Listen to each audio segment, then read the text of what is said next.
Welcome to the Underground, the Steel City Underground, the black and gold standard for Pittsburgh Steelers coverage. Now, here are your hosts, Joe Kuzma and Zach Metkler. Hello, everyone, and welcome to another edition of the Steel City Underground podcast presented by Total Sports Enterprises.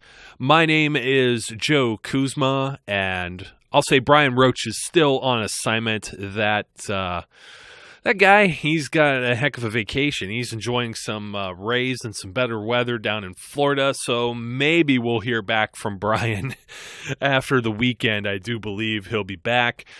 Speaking of our partner here, TSC, or Total Sports Enterprises, just want to remind fans that in about a month from now, December 9th, they will be having a big running back autograph session.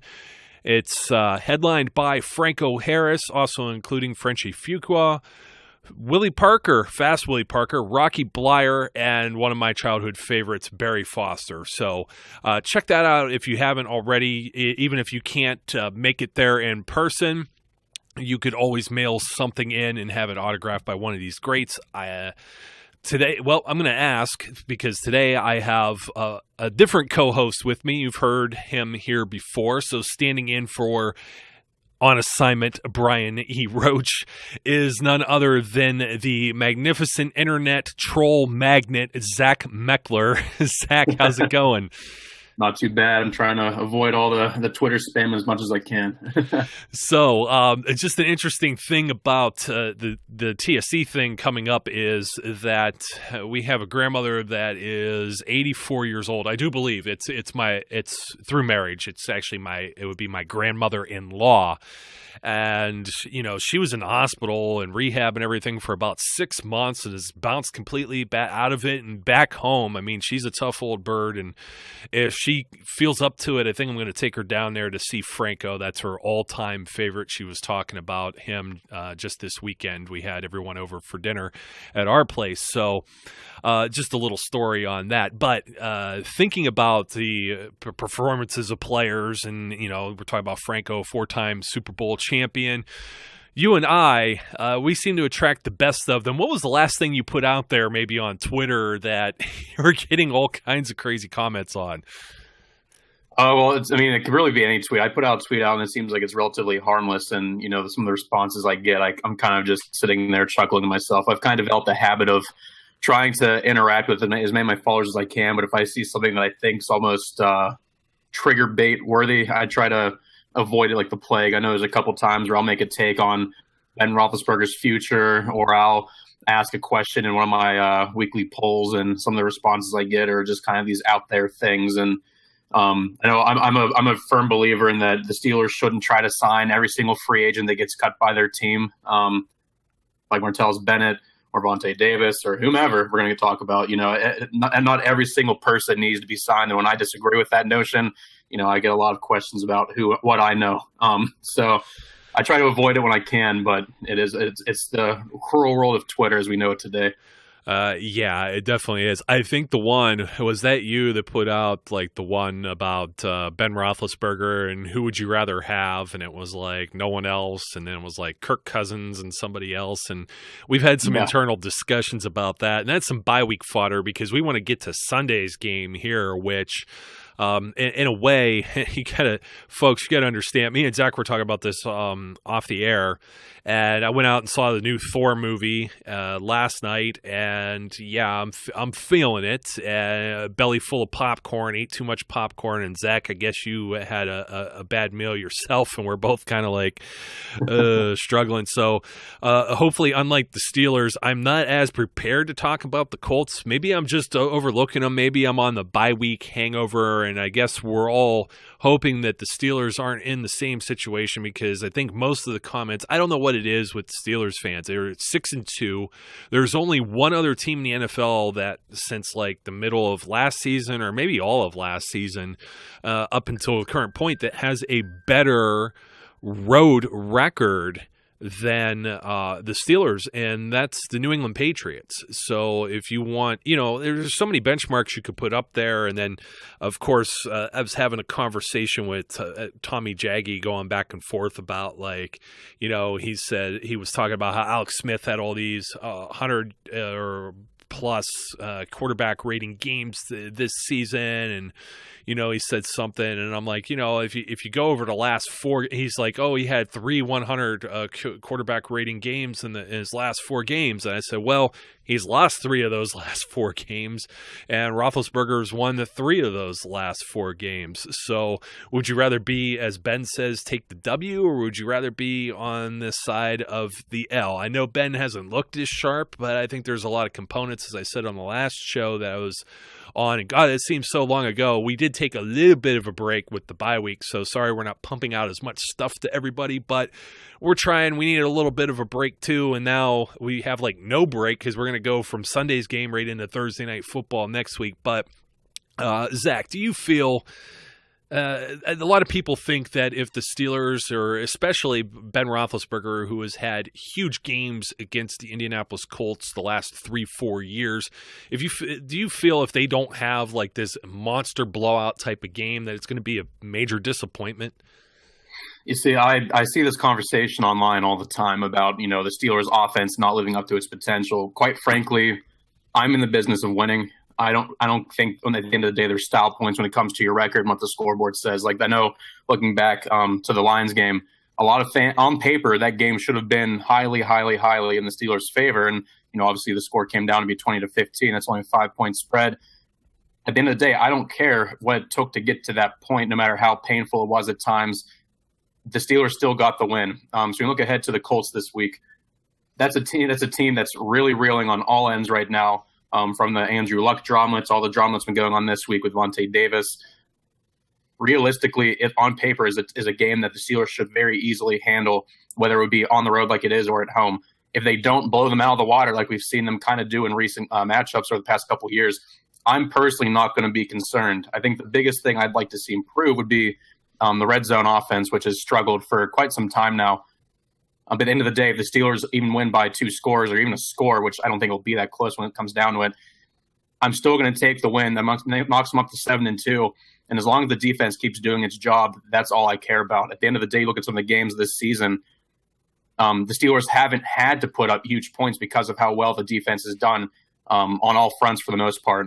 So at the end of the day, if the Steelers win a game and only put up 20 points, I put that more as the defense doing its job than the offense not clicking on full cylinders, because between the 20s, I think they've moved the ball relatively well. It's just been that red zone offense. And if they can improve that, this team is very much capable of putting up 30, 35 plus point performances. And this could be the game, because right now I don't think there's a better opportunity for them to do that than against the Colts defense, especially that secondary, which is just struggling to find any type of healthy bodies. So I think this is going to be a good opportunity for them to go forward. And if they can do that, then by all means, we should all be thrilled, and that's progress in the right direction. But at the same time, if it doesn't happen, I'm not going to be concerned as long as we walk out of Indianapolis with a W. Maybe we should just end the show there. I mean, there was more to discuss on it, but it's I think people think, and I got a lot of heat for this in the comments section over on the website when I was talking. It was on Mike Tomlin's press conference recap, and he had made a comment about basically parity in the NFL. We don't look at anybody as having a losing record. We look at them as football teams, and they're like, oh, that's such a cop out, because somebody asked the usual, playing down or whatever, and I'm not the believer of that. I don't believe in the trap game thing. I know there's people that do, Terry, and then it's one of those things where just on the Tomlin thing, it's somebody was saying, he should be a politician because he didn't really answer the question, and he didn't really have to answer the question. You look at the NFL right now, who's really the front runners anywhere? I mean, our own fans aren't happy being at the top of the AFC right now, the top of the division. They think it could fall apart tomorrow. They're not even confident that the Steelers could go into Indianapolis Sunday and beat up on the worst ranked defense pretty much in the NFL that doesn't even have a lot of their starters. Malik Hooker's out. He was having a fabulous rookie season. And Vontae Davis not only got injured, he's cut now, released from the team as of Thursday morning. They're falling apart left and right. And, offensively, they're not very strong either. So on paper, you're thinking, hey, all right, it should be able to beat up on the Colts. But the Colts just gave the Texans a run for their money. Now, granted, that's a Texans team without Deshaun Watson now. And I spoke about some of the favorites or whatnot. But seriously, did anyone think the Rams were going to be a hot team this year? Are people concerned with the Seahawks losing the few games that they've lost? What about the 4-4 Atlanta Falcons? They were in the Super Bowl last year. Would you consider that a disappointment? Do you think they have a shot to win their division? I mean, the Saints have been hot. The Saints lost 2 in a row to start the season, won 6 in a row. So, you know what I mean? Like Mike Tomlin said, they went into Kansas City to the 1 year, and it was something like, what was Kansas City, like 1-6 or something to that degree. They'd only won 1 game. They lost like 6 or 7 in a row. But if you looked at like who they had played and then some of the players they had that were injured that came back, and they go there. Of course, the Steelers go to Arrowhead with Landry Jones at quarterback. And that's another thing. He goes, Tomlin says, hey, look, maybe we weren't as good as we thought we were in some of those situations. And some of those situations were Landry Jones, Michael Vick, backup quarterbacks, no Big Ben. And if you go back to those 8-8 seasons, it's true. They weren't very strong or very good Steelers football teams, and a lot of that had to deal with injuries and whatnot too. It's part of the game. But you know what? You're playing with backups. You could say the standard's the standard as much as you want. In some cases, it's nice. Sometimes guys rise to the occasion, but there's a reason why one player might be a backup and one player may be a starter. Some of that's talent, some of that's contracts and things of that nature that factor into it, or just one player's a veteran, one player has only been in the league for a year or two. So when he says this stuff and you're talking about parity and you're worried about going on the road, the Steelers have been great on the road with the exception of an overtime loss in Chicago where they played absolutely terrible and guys were getting heat exhaustion and things of that nature. The hottest game in Chicago since the 80s or something of that nature. And not trying to make any excuses. Chicago has to play in the weather too, but you know what? When it comes down to it, I thought the Bears were going to be a lot worse team than where they're at right now as well. They might still be in the mix. There's no Aaron Rodgers with the Packers right now. And the Vikings, I don't know if they know what they're doing with their quarterback situation. They're kind of a dumpster fire. And then we saw with the Lions, where the Lions are a hot and cold team too.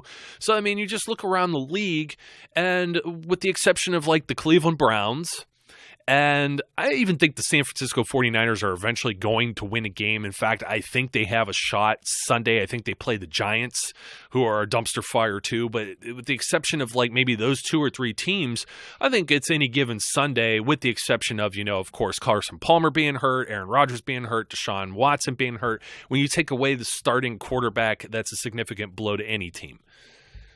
Yeah, I think if you look at a lot of the teams in the NFL, I had this conversation on Twitter a couple of days ago. Teams lose any week. There's teams on paper that are clearly the better football team. They go in either on the road and they just lay an egg. They don't do what they're supposed to do or what we expect them to do. And, people always say, well, the Patriots never play down in their competition. You look back since 2014, the Patriots have dropped some games that they had no business dropping either. They might not do it as frequently as other teams, such as the Steelers, as fans like to point out that we have a tendency to, quote, play down the competition, which I also don't agree with. But in the NFL, it's so hard to predict how games are going to turn out. Sometimes teams rise to the occasion. They see a game as an opportunity to really make a statement and get some opportunities for some of their players to gain some confidence in themselves. And that you can't predict when that's going to happen, especially when we're not directly involved in the game planning situation on both sides. So when you see a team like the Steelers dropping a game to a team like the Bears, for example, because you brought it up, I didn't think the Bears would look as competitive as they have. You look what they've been able to do on defense. They've been a lot stronger of a football team than I think anyone, including myself, ever imagined they would be. I'm not saying that makes up for the loss, because at the end of the day, the Steelers played a really terrible game in that situation in Chicago. But you never know how those games are going to turn out. I don't think that's a case of the Steelers playing down to the competition. That's not them looking ahead and looking towards the next week. That's just a situation of 2 football teams playing. Game flow happens a certain way. You make some mistakes, and the game is instantly a different situation than you would expect it to be otherwise. I hate the notion that good teams truly good teams like the Patriots, for example, never lose to poor teams. Because at any given day, whether it's at the high school level, college level, or the NFL level, we see upsets happen all the time that we never saw coming a million miles away. Like for college football, for example, if you told me at the beginning of the season that Clemson would lose to Syracuse, I'd money any day that would never happen. But it happens. Same thing in the NFL. You see teams beat other teams that we just never saw happening, whether the team wasn't prepared or whether the team was expected to blow them out and they play a closer game, which, again, that's a thing that we see a lot with Steelers fans because we expect them to go in and put up 40 and cause a shutout and we end up winning a game by less than a score. It happens. I hate to say it. That doesn't mean the Steelers are a bad team or the other team is a better team. That's just the way the game flow happens. To expect to beat every single team by this huge multi-score margin every single week just because of what the record says, that's not really a realistic expectation for any organization, not just the Steelers.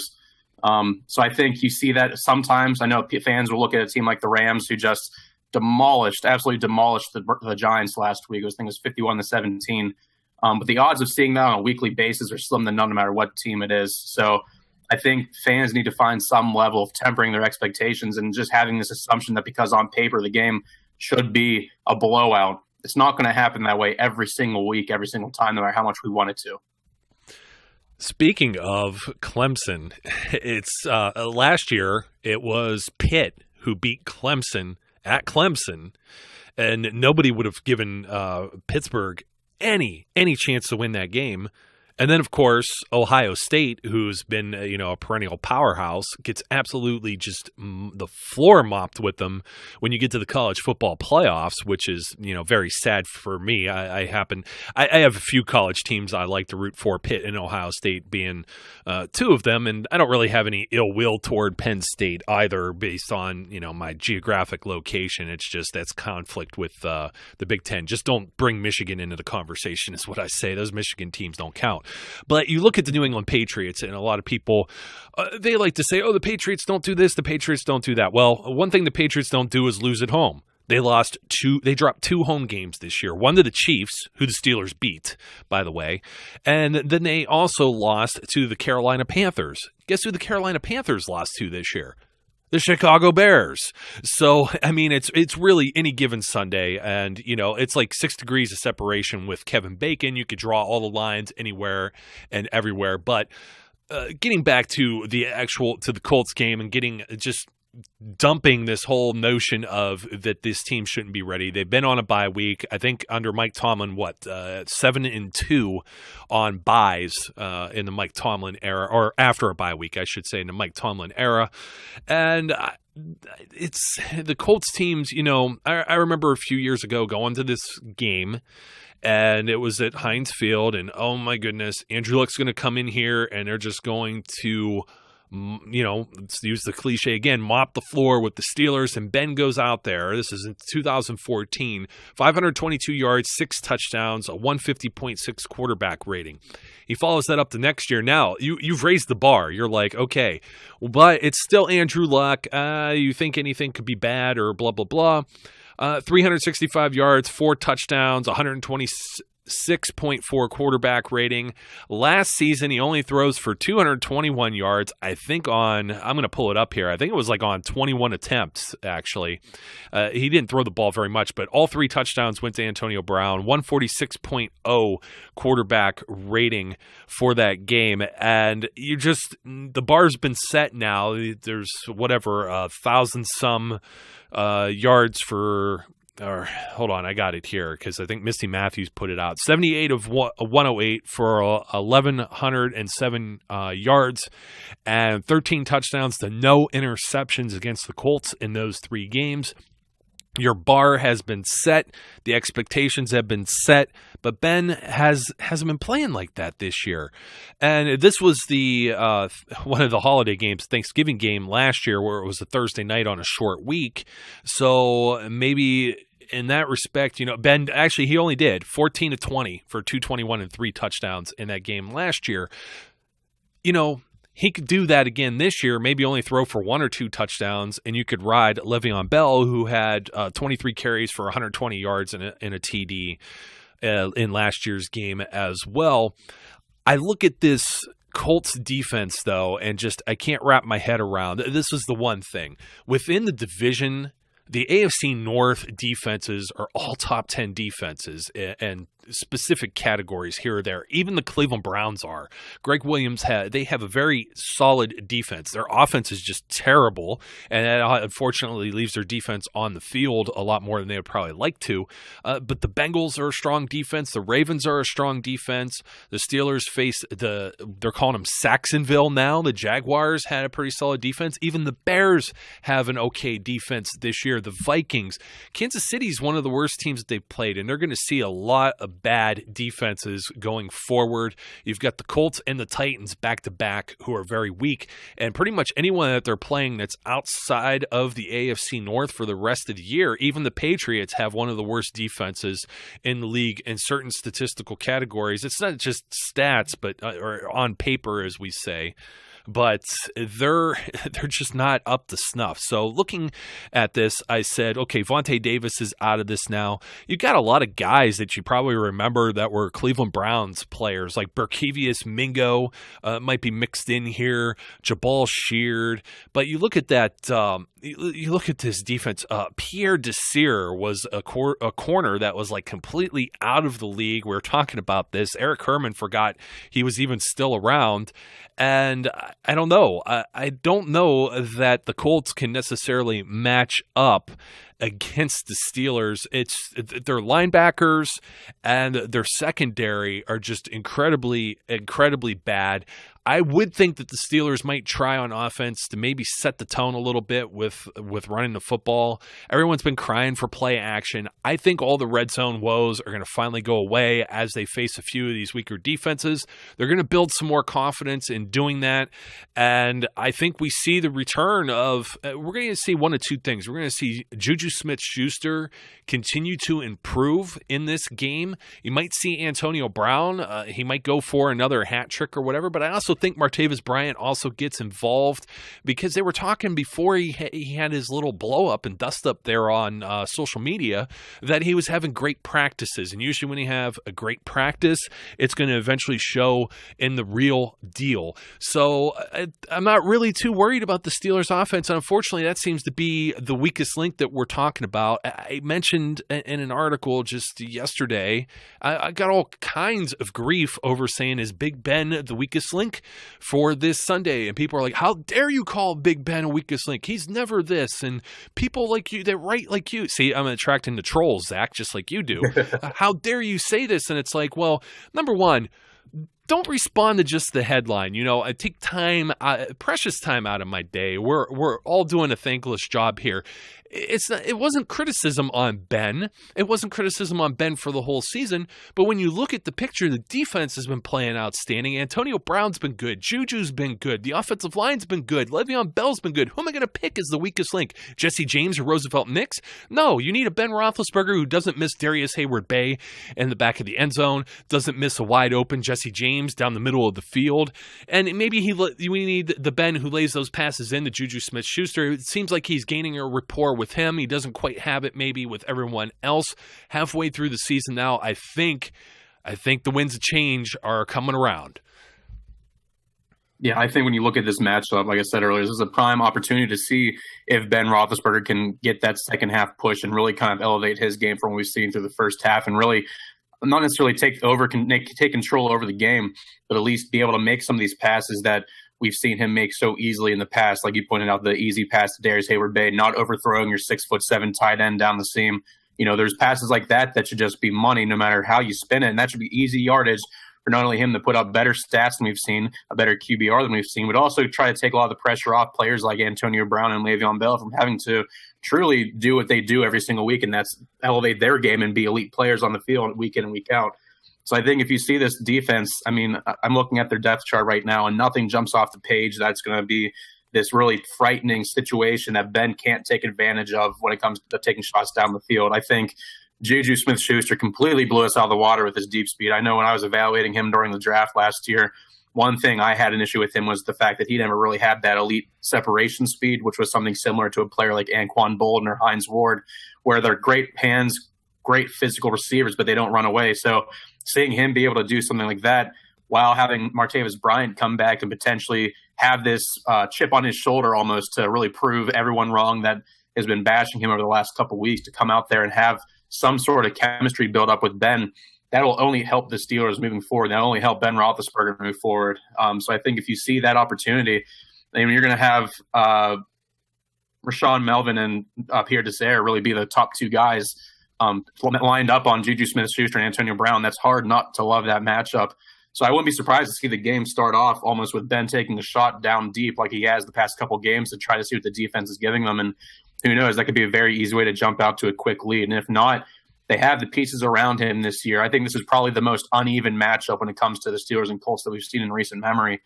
It's almost hard not to be excited and see what could potentially happen when it comes to Ben's potential to air it out and try to put a lot of those wrinkles aside. You know, I had this thought earlier on that wasn't that Ben was starting slowly, but at the end of the day, he's an older quarterback. He's aging. I'm not going to say that he has regressed to the point where he should be retiring right this very second, but I think it's safe to say that realistically, he is showing some of his age, potentially having a bye week, having some of the drama hopefully be behind them, and just having the fact that he started to get into early, because I think we've seen him get slowly better every week from where he started week one. I think it's hard to not acknowledge the fact that we could be seeing a Ben Roethlisberger that we've known in the past elevate his game to get us forward to where we need to be, because realistically, all the talent, as you pointed out, with the weakest link piece, there's no one on this offense right now that truly is a weak link. Their offensive line is playing at elite level right now. Antonio Brown, Le'Veon Bell are playing at elite levels right now. Juju Smith-Schuster is quickly elevated to a number 2 receiver spot when most fans thought he would be nothing more than a potential number 4. You know, it's been great to see him step up. So you see that happen. There really is no other weak link on this offense except for Ben Roethlisberger. And the word weak isn't necessarily a good descriptive factor, but it's more so just, you know, there has to be someone that's holding your offense back. If there is someone always going to be the worst, no matter how you look at it. And at this point, it is Ben, not because he's a bad quarterback, not because he's not a future Hall of Famer, none of that. It's just someone has to be in that position. And truthfully, we've seen some situations, like I mentioned, that Ben held the offense back earlier on in the year. And that's not to say that's going to change. But realistically, if he can just iron some of that stuff out and the offense can really click, you're going to see it explode. And you're going to see an offense that we've come accustomed to knowing, which, if you ask me, heading into the second half of the season where the Steelers traditionally do well anyway, and I think I saw the stat the other day, they have the best record since 2014 over the second eight games of the year. That with the defense playing the way they have, this is a Steelers team that could really, on paper and on the field, be one of the most complete and dangerous teams in the league that no one should want to face come January. When it comes to the weakest link deal, it's who can you stand to they have to who can't have a bad game, who needs to be the person that steps up. And right now it's Ben. Overwhelmingly it's Ben. And I don't know about Ben showing signs of his age so much as just being out of tune, because I mean the guy's out through Martavis Bryant. You overthrow Martavis Bryant on basically a go route. You know what? This isn't Peyton Manning, who couldn't throw past the line of scrimmage in his last season. So the arm strength's still there. Everything's still there. And then when you see that Antonio Brown still leads the league in receiving even after a bye week, he doesn't do that if Ben Roethlisberger's washed up. I guess the Cowboys still has it. Now, when you go over and you flip to the other side of the football, it was an all-encompassing weakest link, and I don't know who you would pick to be the weakest link on the Steelers. On the Steelers defense, you got the horses really up front, as Brian likes to call the 3 horsemen. You got Hayward, Tuitt, and Hargrave, and they're all playing a fantastic. Hargrave just was bullying people, and to the point where defensive line coach, is it James Mitchell? I always forget his first name. I know his last name's Mitchell. He was talking about how they need to find more ways to get, they need to get him on the field more often, but they have these sub packages where they only play with 2 down linemen, and they'll throw somebody like Mike Hilton out there, who's also been a phenomenal surprise. Joey Hayden has been clutch recently. He is looking like a Pro Bowl player again, and is definitely starting to shine in this system The only players you really want to see more out of, I mean, TJ Watt has been incredible. Shazier has been nothing short of a Pro Bowl player, potential All-Pro if he continues on this path. Vince Williams is proving everyone wrong as far as letting Lawrence Timmons go. The only other weak link you can maybe say, maybe Sean Davis or Mike Mitchell. Mike Mitchell still on the injury report. We don't know what's going to happen with him. He was limited in practice on Thursday.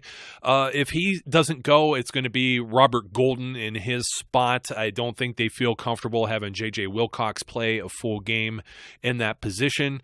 It could happen, but it looks like Golden is the primary backup at safety for both Davis and Mitchell. And you can't say Mitchell's a weak link if he's injured and unable to play. So definitely, you have to lean on Ben there. So the only person I think, a lot of people, I don't know if you hear this too. I say you attract the negativity. I hear a lot of people just really groan about Bud Dupree, and I think there's been such a focus on Dupree, and he has like 3 or 4 sacks this season. I know TJ has 4 for sure. I wouldn't say he's necessarily any type of disappointment so much as it's like, who do you focus on anymore? I think they finally got back to, when you had the Blitzburg days and you had these Dick LeBeau defenses, and you always hear the cliche thing, whether it's Chris Collinsworth or somebody else doing the analyst thing on TV, and they're like, well, you don't know who they're bringing. Well, a lot of times they're not bringing anybody anymore. They're only rushing like 3. They might do 4 here or there. They're dropping people in the coverage. The secondary is allowing that front 7 to get time, and that front 7's also giving the secondary help. It is definitely, what do you want to say? They're in harmony finally. There isn't this buzzword is going to stick, man, weak link. There isn't a weak link like a Ross Cockrell or an Antoine Blake anymore, or a Jarvis Jones, or somebody that you could just attack. If anything, it's, hey, which guy do we hit here? Because if we try and double on Cam Hayward, Javon Hargrave could take someone one-on-one, so can Stephon Tuitt. But then you get Dupree or Watt coming off any of the edges, and God forbid that they sub in Anthony Chickalo or give James Harrison any more than 5 snaps. You got some guys that are capable coming off the bench too. So the defense is very exciting. As far as the threats I see from the Indianapolis Colts, I know their interior linemen are terrible. Their edge protectors are okay. You got Costanzo, who's a pretty solid left tackle. Tight end, Jack Doyle's probably their next best receiver to T.Y. Hilton. T.Y. Hilton wasn't so hot to start the season. He's coming on a little bit. But then there's Dante Moncrief and Kamar Aiken. And then Marlon Mack's a rookie who's been getting a lot more carries. Frank Gore is still there. He's an ageless wonder that continues to be able to run the football. But the Steelers they've been hit or miss with the run this year. We saw Leonard Fournette have a pretty good game. You go back last year, different personnel, but again, LeGarrette Blount ran all over them at home. Ezekiel Elliott ran all over them at home. So it's still capable. I just don't think that the Colts have as good, and you're the offensive line guy here, you could agree or disagree. I just don't think the Colts have what it takes to be able to run the football in the Steelers defense either. Yeah, I think when you look at their offensive line, I know I was really high on Ryan Kelly when he came out. I think he has potential to be a good center, but the thing about playing center is the fact that no matter how elite you are, unless you have good pieces around you, it's really hard to do your job effectively when the guards next to you are making mistakes. And truth be told, like you pointed out, and Raven Clark, they moved. I think came out as a draftable tackle. They bumped him down the guard. He really hasn't done a whole lot. I think you look at their offensive line as a whole. Costanzo probably is their best offensive lineman. Realistically, I've always looked at him as one of the more underrated left tackles in the league. He's not elite by any means in my mind, but he is a starting left tackle. I think that's part of the reason why Jacoby Brissett's been able to be somewhat serviceable throughout this part of his really first opportunity to be a true starting quarterback in the NFL due to Luck's inability to be healthy. But I think you look at this offensive line, Frank Gore has had his moments, like you pointed out. The guy to be on the opposite end of 30 and still be able to produce the way he does. He still shows some quickness when he bursts through the line from a guy that I didn't think at this point would be able to produce like way that he has. And truth be told, it's coming to a point in time where Marlon Mack is going to take over. But if I'm looking at 2 pieces on this offense in general that kind of concern me, it's going to be T.Y. Hilton, just based on the fact that he truly is his best option, Brissett's best option, because he is still one of the best receivers in the league. I would always wondered what he could do if he had a guy like Luck who could be healthy for a full game full 16 game docket, or if he could actually be on an offense that just was better and had more pieces around him. But Marlon Mack, he's one of these kind of third down scat back type of guys who has the ability to hit it up through the middle if he has the opportunity to do so. And we've seen the Steelers kind of struggle with those receiving running backs out of the backfield from time to time, especially the guy like Mack who has the speed to potentially hit it out of the backfield on a wheel route or hit it on a screen. So it'll be interesting to see if they can find a way to minimize his ability to be that kind of change of pace back to Frank Gore, who still has some of the thunder that he had from his days with the 49ers. So from top to bottom, though, the offensive line is going to be the biggest opportunity for the Steelers to take advantage of. I mean, the way you pointed out, Tuitt, Hargrave, and Hayward, they've been an absolute nightmare for offensive lines of this year. Javon Hargrave might not have the quote-unquote traditional, Casey Hampton size, but to say that he's a small human being is it's funny to me. I mean, the guy, he's a thick framed guy who just takes up and eats up blocks like no one else the Steelers have had since Casey Hampton.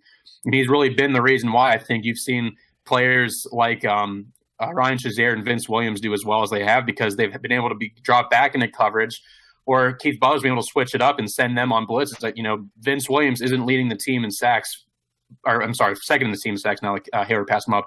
He doesn't have 4 sacks on the season on accident. The guy is A-gap nightmare because of his strength to hit up in the middle and have mismatches against running backs that are trying to block.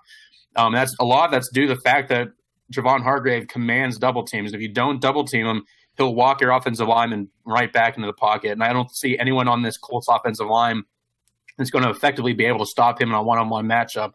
So they're going to have to double team him, sometimes even throw in an extra block in there just to make sure he doesn't get through the line.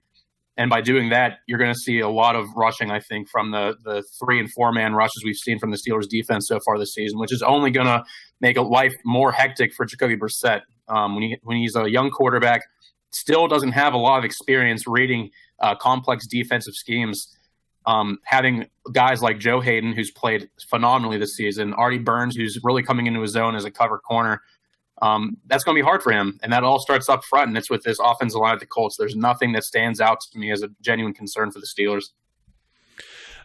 You've said it all, my man. There was something that you had said there too, and I had totally lost my train of thought, but it was perfect. I don't know if it was about Hargrave or Hayward or any of these young men. That's what it was. It was, Hayward into it. You talk about Hampton. Aaron Smith was so underappreciated, I think.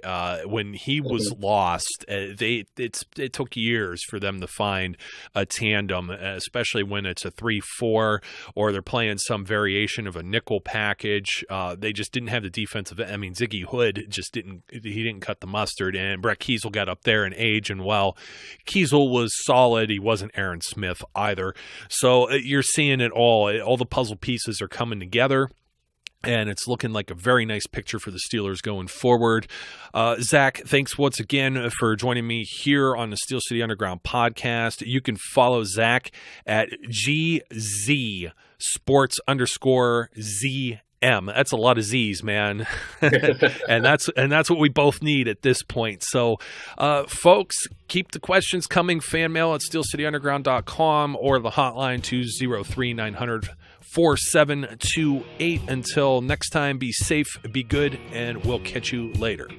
We would like to thank you for listening and remind our listeners to follow us on social media and our website, www.steelcityunderground.com.